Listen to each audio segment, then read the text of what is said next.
যেই ব্যক্তি চারটি বিষয়ের হেফাজত করবে তার কোনো ক্ষতি হবে না। আব্দুল্লাহ ইবনে আমর রাদিয়াল্লাহু তাআলা আনহু থেকে বর্ণিত, তিনি বলেন রাসূল সাল্লাল্লাহু আলাইহি ওয়াসাল্লাম বলেছেন, যেই ব্যক্তি চারটি বিষয় হেফাজত করবে, চারটি জিনিস হেফাজত করবে, নবীজি বলেন তার কোনো ক্ষতি হবে না। এক নম্বরে নবীজি বলেন হিফজু আমানাতিন, কোন মানুষ যদি আমানত রক্ষা করতে পারে।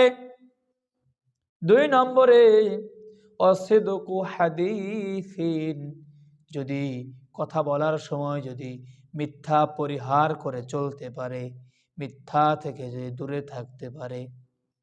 তিন নম্বরে নবীজি বলেন অহুসনু খলিকিন, ওই ব্যক্তিটি যদি উত্তম চরিত্রবান হয়।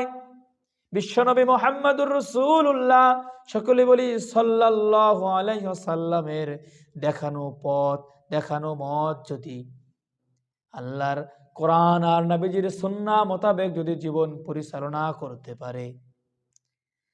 চার নম্বর নবীজি বলেন ওয়াফাতুন ফি তুমাতিন, আর যদি সে খানা পিনার ব্যাপারে যদি সতর্ক থাকতে পারে, হারাম থেকে যদি দূরে থাকতে পারে, তাহলে নবীজি বলেন দুনিয়ার সব কিছু যদি তার থেকে দূরে চলে যায়, এরপরও ওই মানুষটি ক্ষতিগ্রস্ত হবে না।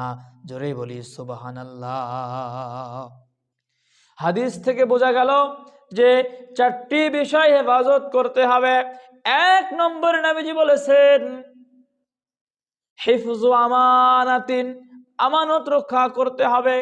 দুই নম্বরে অসিদকু হাদিসিন, সত্য কথা বলতে হবে।